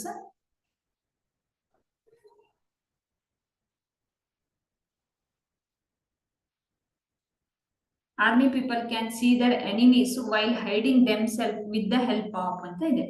ಈಗ ಸೇನಾ ಸಿಬ್ಬಂದಿ ತಮ್ಮ ಶತ್ರುಗಳನ್ನು ನೋಡ್ತಾರಲ್ವಾ, ಸೇನಾ ಸಿಬ್ಬಂದಿಗಳು ತಮ್ಮ ಶತ್ರುಗಳನ್ನ ನೋಡಕ್ಕೆ ಯಾವುದನ್ನ ಬಳಸ್ತಾರೆ, ಯಾವ ಒಂದು ಸಾಧನವನ್ನ ಬಳಸ್ತಾರೆ? Telescope, periscope, microscope, all the above. ದೂರದರ್ಶಕ, ಪೆರಿಸ್ಕೋಪ್, ಸೂಕ್ಷ್ಮದರ್ಶಕ, ಮೇಲಿನ ಎಲ್ಲವೂ ಅಂತ. ಓಕೆ, ಈಗ ನೋಡಿ ಸೇನಾ ಸಿಬ್ಬಂದಿ ಇಲ್ಲಿ ನೋಡ್ತಿದ್ದಾರೆ ಅಲ್ವಾ. ಸೊ ಇವರು ಬಳಸುವಂತಹ ಸಾಧನ ಯಾವುದು ಅಂತ ಕೇಳಿದ್ದಾರೆ. ಇವರು ಬಳಸುವಂತಹ ಸಾಧನ ಯಾವುದು ಅಂತಂದ್ರೆ ದೂರದರ್ಶಕನ, ಟೆಲಿಸ್ಕೋಪ್ ದೂರದಲ್ಲಿರುವಂತಹ ಗ್ರಹಗಳನ್ನ ನೋಡಕ್ಕೆ ಅಂತ. ಜುಪಿಟರ್ ಇರ್ಬೋದು, ಮತ್ತೆ ಸ್ಯಾಟರ್ನ್ ಇರ್ಬೋದು, ವೀನಸ್ ಇರ್ಬೋದು, ಇವನ್ನೆಲ್ಲ ನಾವು ಬೇರೆ ಬೇರೆ ಪ್ಲಾನೆಟ್ ಅನ್ನ ನೋಡಕ್ಕೆ ಯೂಸ್ ಮಾಡುವಂತಹದ್ದು ಯಾವ್ದು ಹೇಳಿ? ಟೆಲಿಸ್ಕೋಪ್ಗಳಲ್ವಾ. ಸೊ ಪೆರಿಸ್ಕೋಪ್ ಅನ್ನ ಬಳಸ್ತೀವಿ, ಅಂದ್ರೆ ದೂರದಲ್ಲಿರೋ ಆಬ್ಜೆಕ್ಟ್ ನಮ್ಗೆ ತುಂಬಾ ಹತ್ತಿರದಲ್ಲಿ ಪೆರಿಸ್ಕೋಪ್ ಅಲ್ಲಿ ಕಾಣಿಸುತ್ತೆ. ಸೊ ಪೆರಿಸ್ಕೋಪ್ ಅನ್ನ ಆರ್ಮಿ ಪೀಪಲ್ ಯೂಸ್ ಮಾಡ್ತಾರೆ. Okay okay, next, on the front side of an ambulance why word ambulance is written like? Ambulance ನ ಮುಂಭಾಗದಲ್ಲಿ ಆಂಬ್ಯುಲೆನ್ಸ್ ಅನ್ನೋ ಪದನ ಯಾಕೆ ಬರ್ದಿರ್ತಾರೆ ಅಂತ. To confuse the other people, to get noticed by others, to be see correct by others in the real view mirror of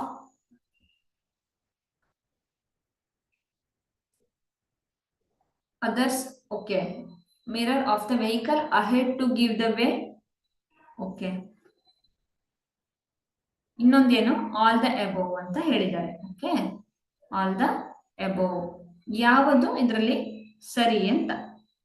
okay, ಈ ambulance ಅಲ್ಲಿ ಇದು ಸಾಮಾನ್ಯವಾಗಿ ನಮ್ಗೆ ಕಾಣಿಸೋದು. ಆಂಬ್ಯುಲೆನ್ಸ್ ಅಂತ ದೊಡ್ಡದಾಗಿ ಬೋರ್ಡ್ ಬರ್ದಿರ್ತಾರಲ್ಲ, ಯಾಕೆ ಅಂತ? ಇತರ ಜನರನ್ನ ಗೊಂದಲಕ್ಕೀಡು ಮಾಡಕ್ಕೆ, ಇತರ ಜನರಿಂದ ಗಮನಿಸಲ್ಪಡೋದಕ್ಕೆ, ಮುಂದಿನ ವಾಹನಕ್ಕೆ ಒಂದು ನೈಜ ಕನ್ನಡಿಯಲ್ಲಿ ತೋರಿಸಿ ದಾರಿ ಮಾಡಿಕೊಡಲು, ಆದೇಶದ ಮೂಲಕ ಸರಿ ಕಾಣಲು, ಮೇಲಿನ ಎಲ್ಲವೂ ಅಂತ ಇದೆ. ಏನು ಈ ಆಂಬ್ಯುಲೆನ್ಸ್ ಏನ್ ಬರ್ತಿದ್ಯಲ್ಲ, ಈ ಆಂಬ್ಯುಲೆನ್ಸ್ ವರ್ಡ್ ನ ಯಾಕೆ ಬರ್ದಿರ್ತಾರೆ ಅಂದ್ರೆ, ಈ ನಮ್ಮ ಕಾನ್ಕೇವ್ ಮಿರರ್ ಅಲ್ಲಿ ಅದು ನೀಟಾಗಿ ಆಂಬ್ಯುಲೆನ್ಸ್ ಅಂತ ನಮ್ಗೆ ತೋರಿಸುತ್ತೆ. ಅದನ್ನ ಉಲ್ಟಾ ಬರ್ದಿರ್ತಾರೆ ಅಲ್ವಾ. ಅದನ್ನ ಲೆಫ್ಟ್ ಟು ರೈಟ್ ಬರ್ದಿದ್ದಾಗ ಏನಾಗುತ್ತೆ, ಕರೆಕ್ಟ್ ಆಗಿ ನೋಡಿ ಜನ ಏನ್ ಮಾಡ್ಬೇಕು, ಆಂಬ್ಯುಲೆನ್ಸ್ಗೆ ದಾರಿ ಮಾಡ್ಕೊಡ್ಲಿ ಅಂತ ಈ ತರ ಆಂಬ್ಯುಲೆನ್ಸ್ ಅಂತ ದೊಡ್ಡದಾಗಿ ಬರ್ದಿರ್ತಾರೆ. ಓಕೆನಾ? Next, work and energy. Okay, work and ಎನರ್ಜಿಯ MCQs ಅನ್ನ ಬಿಡಿಸೋಣ. ಇಲ್ಲಿವರೆಗೆ ಸ್ಟೂಡೆಂಟ್ಸ್ ನಾವೇನ್ ಮಾಡಿದ್ವಿ, ನಾವು ಲೈಟ್ ಅನ್ನೋ ಕಾನ್ಸೆಪ್ಟ್ ಅನ್ನ ಕನ್ಸಿಡರ್ ಮಾಡಿದ್ವಿ. ಈ ಲೈಟ್ ಅನ್ನೋ ಕಾನ್ಸೆಪ್ಟ್ ಅಲ್ಲಿ ಡಿಫ್ರೆಂಟ್ ಕ್ವಶನ್ಸ್ ಅನ್ನ, ಒಂದು 20 ಕ್ವಶನ್ ಅನ್ನ ನಾನು ಇವತ್ತು ಸಾಲ್ವ್ ಮಾಡಿದ್ದೀನಿ. ಈ 20 question very very important, exam point of view ದಿಂದ ವೆರಿ ವೆರಿ ಇಂಪಾರ್ಟೆಂಟ್ ಆಗಿರುತ್ತೆ. ಎಕ್ಸಾಮ್ ಪಾಯಿಂಟ್ ಆಫ್ ವ್ಯೂ ದಿಂದ ನೀವೇನು ಹೆಚ್ಚು ಹೆಚ್ಚು ಕ್ವಶನ್ ಗಳನ್ನ ಬಿಡಿಸೋದ್ರಿಂದ ನಿಮ್ಗೆ ಏನಾಗುತ್ತೆ, ನಾಲೆಜ್ ಹೆಚ್ಚಾಗುತ್ತೆ. ಈ ಒಂದು ಕ್ಲಾಸ್ ಅಲ್ಲಿ ನಾನು ಇನ್ನೂ ಒಂದು ಟಾಪಿಕ್ ಅನ್ನ ತಗೊಳ್ತಾ ಇದ್ದೀನಿ, that is work and energy. ಆಯ್ತಾ? ಇದೇನಿತ್ತಲ್ಲ ಲೈಟ್, ಇದು ಏನು ಕಾನ್ಸೆಪ್ಚುಯಲ್ ಬೇಸ್ಡ್, ಇದು problem solving part. Work and energy MCQs, ಇದನ್ನು ಒಂದು 10 ಕ್ವಶನ್ ಅನ್ನ ತಗೊಂಡಿದ್ದೀನಿ, ಸೋ ದಟ್ ನಿಮ್ಗೆ ಕ್ಲಿಯರ್ ಆಗಿ ಅರ್ಥ ಆಗ್ಲಿ ಅಂತ. ಫಸ್ಟ್ ಕ್ವಶನ್ ಗೆ ಹೋಗೋಣ. ವಿಚ್ ಆಫ್ ದ ಫಾಲೋವಿಂಗ್ ಇದರಲ್ಲಿ ಸರಿಯಾಗಿದೆ ಅಂತ.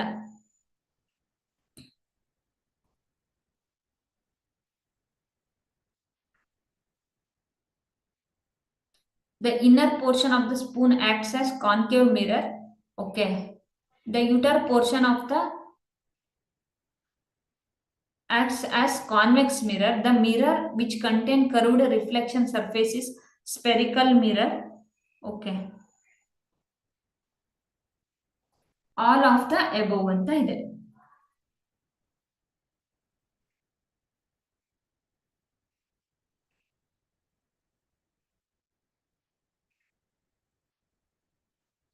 ಓಕೆ, ಈ ಕೆಳಗಿನಲ್ಲಿ ಯಾವುದು ಸರಿ? ಚಮಚದ ಒಳಭಾಗ ಕಾನ್ಕೇವ್ ಕನ್ನಡಿಯಂತೆಯೋ ಚಮಚದ ಭಾಗವು ಪೀನ ಮಸೂರದಂತೆಯೂ ಕಾಣಿಸುತ್ತೆ. ವಕ್ರವಾದ ಪ್ರತಿಫಲಿಸುವಂತ ಮೇಲ್ಮೈಯನ್ನು ಹೊಂದಿರುವ ಗೋಳಾಕಾರದ ಕನ್ನಡಿ ಎಂದು ಕರೆಯಲಾಗುತ್ತದೆ. ಮೇಲಿನ ಯಾವುದು ಅಲ್ಲ ಅಂತ ಹೇಳಿದ್ದಾರೆ ಅಲ್ವಾ?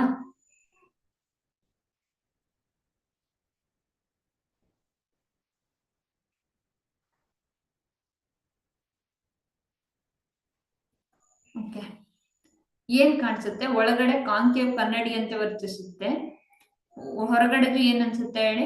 ಕಾನ್ವೆಕ್ಸ್ ತರ ಇರುತ್ತೆ, ಉಬ್ಬಿರುತ್ತೆ, ಹಂಗಾಗಿ ಪ್ರತಿಫಲಿಸುವ ಮೇಲ್ಮೈಯನ್ನು ಹೊಂದಿರುತ್ತೆ. ಹಾಗಾಗಿ ಈ ಮೇಲಿನ ಎಲ್ಲವೂನೇ ಸರಿ. Okay, next, the instrument are toy which works on multiple reflection and shadow different beautiful pattern. Okay, different beautiful ಪ್ಯಾಟರ್ನ್ಗಳನ್ನ ತೋರಿಸುವಂಥದ್ದು, ನಿರ್ವಹಿಸುವಂತ ವಾದ್ಯಗಳು ಅಥವಾ ಆಟಿಕೆ ಸಾಮಾನುಗಳನ್ನ ಏನಂತ ಕರಿತೀವಿ? Telescope, microscope, periscope, kaleidoscope. ದೂರದರ್ಶಕ, ಸೂಕ್ಷ್ಮದರ್ಶಕ, ಪೆರಿಸ್ಕೋಪ್ ಮತ್ತೆ ಕೆಲಿಡೋಸ್ಕೋಪ್. ನಾವು ಚಿಕ್ಕದಿದ್ದಾಗ ಏನು ಜಾತ್ರೆಗಳಿಗೆಲ್ಲ ಹೋದ್ರೆ ಲೇಸರ್ ಲೈಟ್ ಗಳನ್ನ ತರ್ತಿದ್ವಿ. ಅದರ ಮೇಲ್ಗಡೆ ಏನಿದೆಯಲ್ಲ ಅಲ್ಲಿ ಏನ್ ಮಾಡ್ತೀವಿ? ಬೇರೆ ಬೇರೆ ಶೇಪ್ ಅನ್ನ ಹಾಕ್ತಿದ್ವಿ ಅಲ್ವಾ? ಸೊ ಟಾಯ್ಸ್ ಅಲ್ಲಿ ಮತ್ತೆ ವಾದ್ಯಗಳಲ್ಲಿ ಡಿಫ್ರೆಂಟ್ ಟೈಪ್ ಪ್ಯಾಟರ್ನ್ ಬರೋ ತರ ಮಾಡೋದೇನಂತ ಕರಿತೀವಿ ನಾವು? ಕೆಲಿಡೋಸ್ಕೋಪ್ ಅಂತ ಕರಿತೀವಿ. ಇಲ್ಲಿ ಕಲರ್ಡ್ ಗ್ಲಾಸ್ ಡಿಸ್ಕ್ ಇರುತ್ತೆ.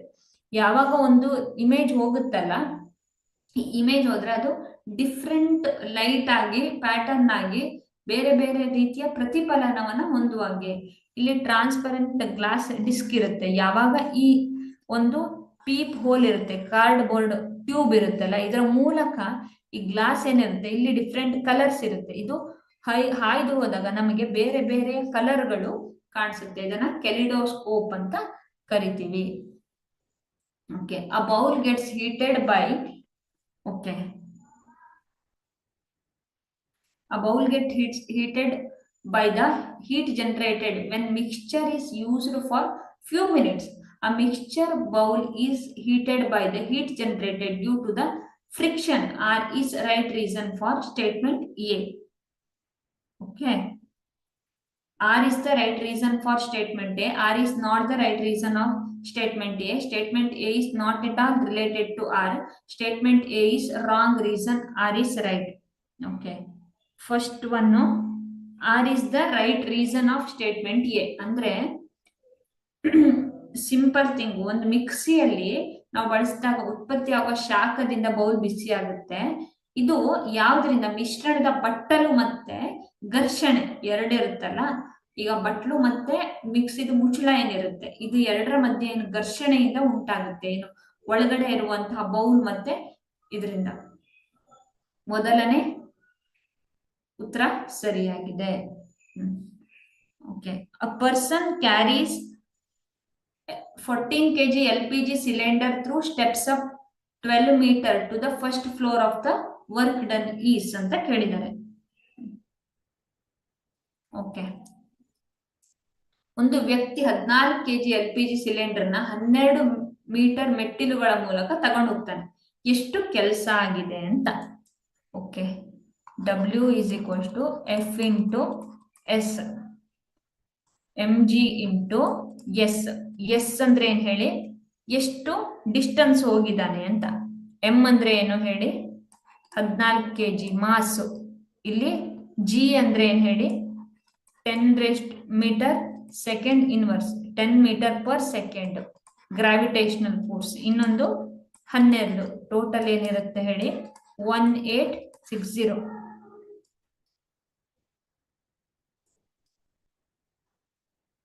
Okay. One research institute selected 4 liquid PQRS generating electricity by using ocean heat are 200, 150K, 210, 145K respectively. The liquid suitable for rotating turbine ಅಂತ. ಅರ್ಥ ಆಯ್ತಾ? ಈಗ ಒಂದು ಸಂಶೋಧನಾ ಕೇಂದ್ರದಲ್ಲಿ PQRS 4 ದ್ರಾವಣಗಳ ಕುದಿ ಬಿಂದುವನ್ನು ಕನ್ಸಿಡರ್ ಮಾಡ್ತೀನಿ ನಾನು. 200, 150, 210, 400, 145K. ಟರ್ಬೈನ್ ತಿರುಗಿಸಲು ಸೂಕ್ತವಾದ ದ್ರವ ಯಾವುದು ಅಂತ. Option A P, option B Q, option C R, option D S ಆಗಿರುತ್ತೆ. ಓಕೆ, ಇದೇನು ಆಪ್ಷನ್ ಡಿ ಎಸ್ ಆಗಿರುತ್ತೆ. ಇದು ಪ್ರೀವಿಯಸ್ ಇಯರ್ ಕ್ವಶನ್ ಪೇಪರ್ ಅಲ್ಲಿ ಕೇಳಿರೋದು. ಯಾಕೆ ಅಂತ, ಯಾವಾಗ ಬಾಯ್ಲಿಂಗ್ ಪಾಯಿಂಟ್ ಜಾಸ್ತಿ ಇದೆಯೋ ಅದು ಇವಾಪರೇಟ್ ಆಗಿ ಹೋಗುತ್ತೆ. ಬಾಯ್ಲಿಂಗ್ ಪಾಯಿಂಟ್ ಕಡಿಮೆ ಇದ್ರೆ ಅವಾಗ ಏನಾಗುತ್ತೆ, ನೀವು ಕೊಡುವಂತ ಶಕ್ತಿಯ ಪ್ರಮಾಣ ಕಡಿಮೆ ಸಾಕಲ್ವಾ. ಸೊ ಟರ್ಬೈನ್ ಅನ್ನ ತಿರುಗಿಸೋಕೆ ಸೂಕ್ತವಾದ ದ್ರವ ಅಂದ್ರೆ ನನಗೆ ಶಕ್ತಿಯ ಪ್ರಮಾಣ ಕಡಿಮೆ ಇರುವಂತಹ ದ್ರವವನ್ನ ನಾನು ಆಯ್ಕೆ ಮಾಡ್ಕೊಳ್ತೀನಿ. Okay, a child playing in a swing, the potential energy is maximum. ಉಯ್ಯಾಲೆಯಲ್ಲಿ ಆಡುತ್ತಿರುವ ಮಗುವಿನ ವಿಭವ ಶಕ್ತಿ ಗರಿಷ್ಠವಾಗಿರುತ್ತದೆ ಯಾವ ಕಂಡೀಷನ್ ಅಲ್ಲಿ? when swing is in the middle point, swing is moving from the middle to backward to the middle point, when swing is at maximum height either from the front of back or when swing is in rest. ಇಲ್ಲಿ ನೋಡಿ, ಇಲ್ಲೊಂದು swing ಇದೆ ಅಂದ್ರೆ ಇಲ್ಲಿಂದ ಇಲ್ಲಿಗೆ ಹೋಗುತ್ತೆ, ಇಲ್ಲಿಂದ ಇಲ್ಲಿಗೆ ಏನಾಗುತ್ತೆ, ಉಯ್ಯಾಲೆ ತೂಗ್ತಾ ಇರುತ್ತೆ. ಸೊ ಇಲ್ಲಿ ಏನಿರುತ್ತಲ್ಲ, ಈ ಮಿಡಲ್ ಪಾಯಿಂಟ್ ಇಂದ ಏನಿರುತ್ತೆ, ಇಲ್ಲಿ ಏನಿರುತ್ತೆ, ಅದರ ವಿಭವ ಶಕ್ತಿ ಗರಿಷ್ಠವಾಗಿರುತ್ತೆ. ಅರ್ಥ ಆಯ್ತಾ? ಉಯ್ಯಾಲೆ ಯಾವಾಗ ಹಿಂಭಾಗದಿಂದ ಮುಂಭಾಗಕ್ಕೆ ಬರುತ್ತಲ್ಲ ಅವಾಗ ಗರಿಷ್ಠ ಎತ್ತರಕ್ಕೆ ಹೋಗುತ್ತೆ. Okay, next, a refrigerator is used 96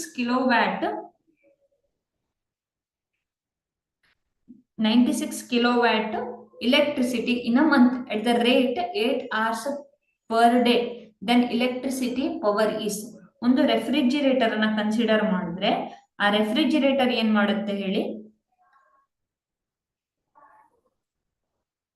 ಒಂದು ರೆಫ್ರಿಜಿರೇಟರ್ ಅನ್ನ ಕನ್ಸಿಡರ್ ಮಾಡಿದಾಗ ಅದು ದಿನಕ್ಕೆ 8 ಗಂಟೆ ಕಾಲ ಕೆಲಸ ಮಾಡುತ್ತೆ.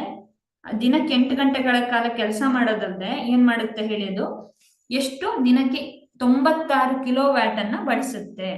ಹಂಗಾದ್ರೆ ಆ ರೆಫ್ರಿಜಿರೇಟರ್ ಎಷ್ಟು ಕೆಲಸ ಮಾಡುತ್ತೆ ಅಂತ ಕೇಳಿದ್ದಾರೆ ಅಲ್ವಾ. So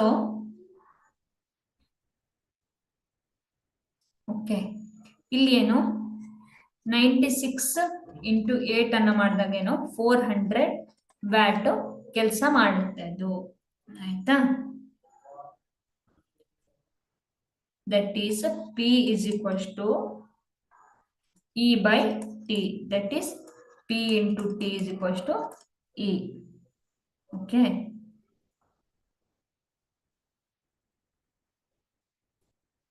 The situation that represent work done, the hand rotated circularly, a book is pushed, reading newspaper, pouring the water to plant.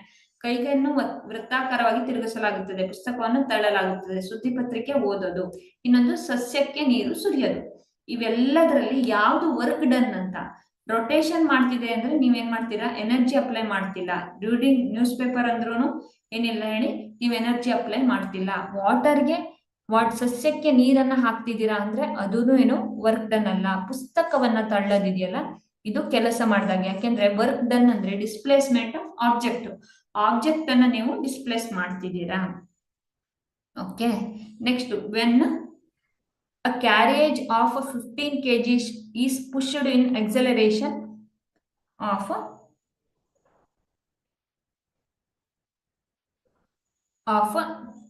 2 meter per second, moves distance 50 meter. The work done is 15 kg ತೂಕದ ಸಾಗಣೆಯನ್ನು 2 metre ವೇಗವರ್ಧನದೊಂದಿಗೆ ತಳ್ಳಿದಾಗ 50 metre ದೂರ ಚಲಿಸುತ್ತದೆ. ಮಾಡಿದ ಕೆಲಸ ಎಷ್ಟು ಅಂತ.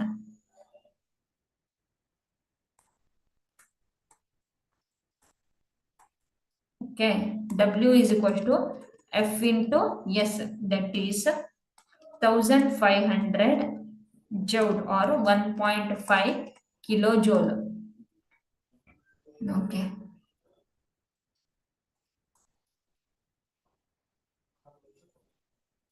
Ability to do work is known as power, energy, force, speed. ಶಕ್ತಿಯ ಮಾಡುವ ಸಾಮರ್ಥ್ಯವನ್ನೇ ಏನಂತ ಕರಿತೀವಿ ಹೇಳಿ? ಪವರ್ ಅಂತ ಕರಿತೀವಿ. ಕೆಲಸ ಮಾಡುವ ಸಾಮರ್ಥ್ಯವನ್ನೇ ಏನಂತ ಕರಿತೀವಿ ಹೇಳಿ? ಪವರ್ ಅಂತ ಕನ್ಸಿಡರ್ ಮಾಡ್ತೀವಿ.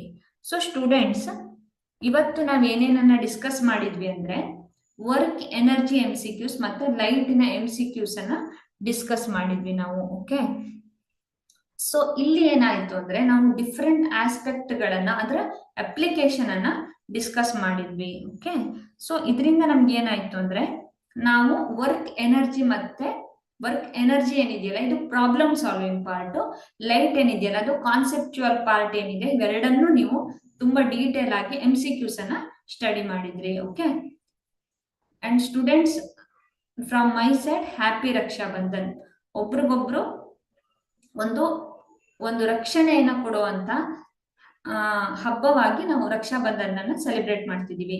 ಎಲ್ಲರೂ ಏನ್ ಮಾಡಿ ಒಬ್ರಿಗೊಬ್ರು ರಕ್ಷಣೆಯನ್ನ ಕೊಟ್ಟು ಒಬ್ರಿಗೊಬ್ರು ಜೊತೆಯಾಗಿ ನಿಂತು ಒಂದು ಬಾಂಧವ್ಯದ ಸಂಕೇತವಾಗಿ ರಕ್ಷಾ ಬಂಧನನ ಆಚರಿಸಿ ಅಂತ ಹೇಳ್ತಾ ನನ್ನ ಈ ಕ್ಲಾಸ್ ಅನ್ನ ಮುಗಿಸ್ತಿದ್ದೀನಿ. Thank you.